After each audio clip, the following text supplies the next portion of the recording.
In the previous episodes, we made it clear what negative consequences fast fashion has. It has negative consequences for both humans, animals and nature.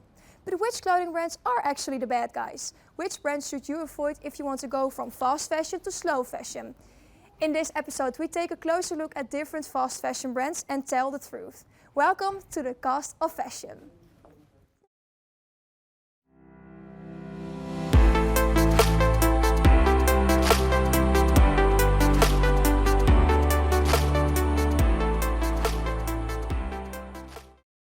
In this episode, we will zoom in on 3 different fast fashion names. But before we start, we will give you some tips how to recognize fast fashion brands. These are 4 signs that a brand is involved in fast fashion. 1. After a garment is shown on the catwalk, it is immediately put on the market. 2. The brand uses cheap materials of low quality. 3. The brand has regular promotions. And 4. The brand often uses sustainability as a trend and is not transparent. The first brand we want to discuss is Zara. It is one of the largest clothing brands in the world, Zara. Zara is cheap, trendy and fast. Very fast. Zara is the face of fast fashion, and this is due to Zara's business model. The traditional fashion seasons do not exist at Zara. This is replaced with a large amount of smaller mini collections. The range varies per store. Hundreds of new designs are produced every week and items sell out quickly. This business model is very harmful to the environment. Money is saved at the weakest link, the workers and the environment. Zara is not making progress in paying a living wage throughout the supply chain. Zara's business model is designed to feed overconsumption and shopping addictions. The range is continuously updated and a fear of missing out feeling is always triggered. Moreover, Zara does a lot of plagiarism. Zara copies designs from small designers. Besides Zara, H&M is also one of the designers of fast fashion. H&M produces approximately 3 billion garments per year, making the brand one of the biggest polluters in the fashion industry. And even though H&M wants to become more sustainable, they plan to double sales by 2030. H&M does a lot of sustainable marketing. For example, they have the so-called conscious collection. However, this is greenwashing. What exactly is greenwashing? Greenwashing is a way of marketing. Companies use that trick to appear sustainable and thus polish their image. They have lots of nice talk about being green while continuing to pollute the climate and environment. The Conscious collection is H&M's more sustainable line, but is far from what is considered sustainable, while only being a fraction of H&M's total production. H&M is no stranger to greenwashing. One study found that 96% of H&M sustainability claims are misleading or false. The clothing manufacturing progress regularly involves the use of toxic dyes, solvents and pesticides, is responsible for significant carbon emissions and uses much of the world's fresh water and land resources. Did you know that? H&M promised nearly 1 million workers they would be paid a living wage by 2018. However, this never happened. This while in 2020 alone, their officials made more than $1 million. Their current CEO owns more than 10 million H&M shares, netting him about $809 million in 2018 alone. Yes, I am now, but in the past I really bought like a lot of clothes, like at a Primark or because it was cheap, and I would come back with like 2 bags full of clothes, and now I am more aware of it, so I buy like an item, I invest in it and I wear it more. Oh. No. I'm not familiar with that. I am, I think. I know the Primark is bad.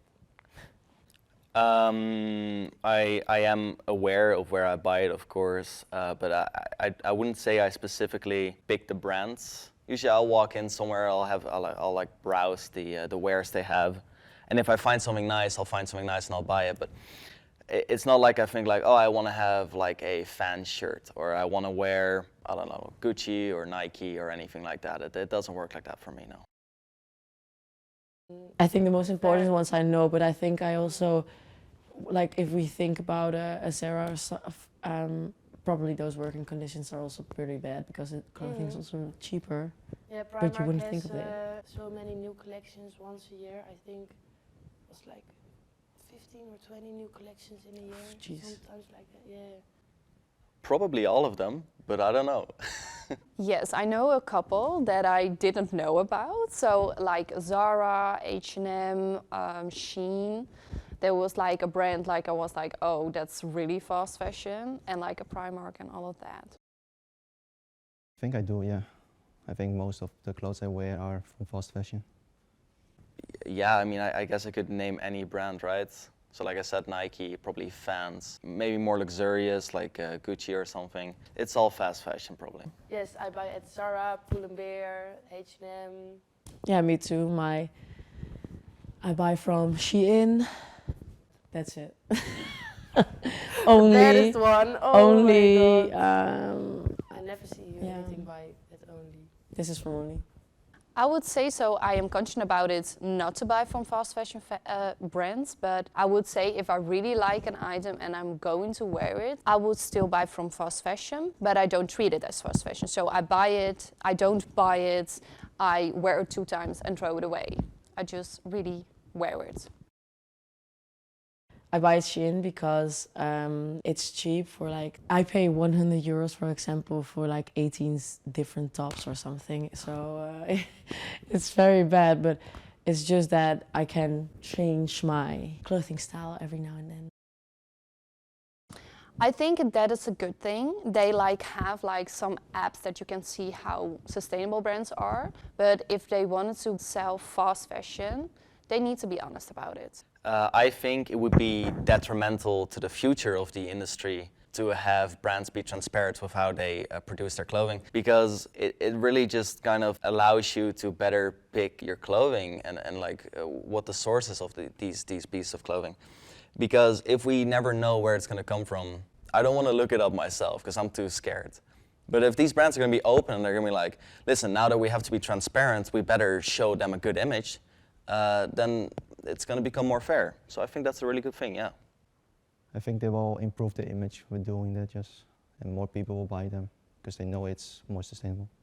Well, I think at the Zara they have cards and they say there is used less water for this product or something like that, but you still don't know what About the labor conditions. Yes.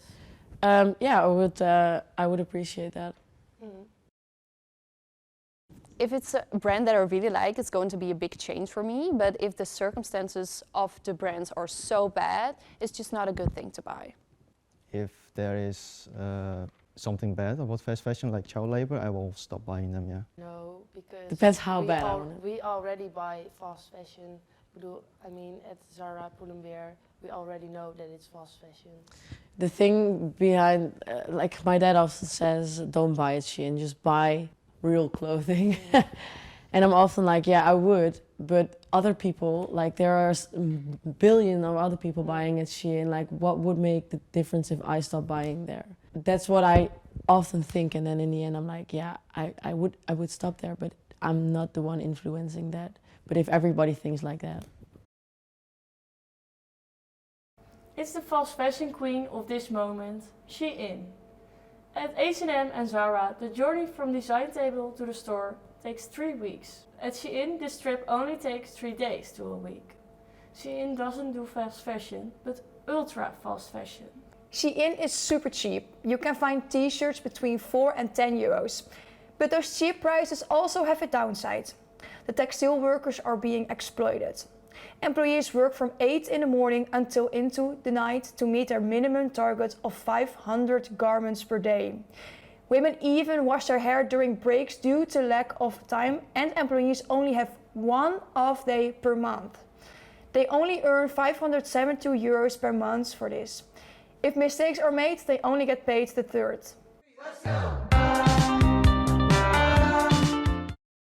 Did you know that? Shein is the largest clothing company in the world, and with an estimated value of $100 billion, is larger than H&M and Zara combined. This while workers only earn 4 cents per item of clothing.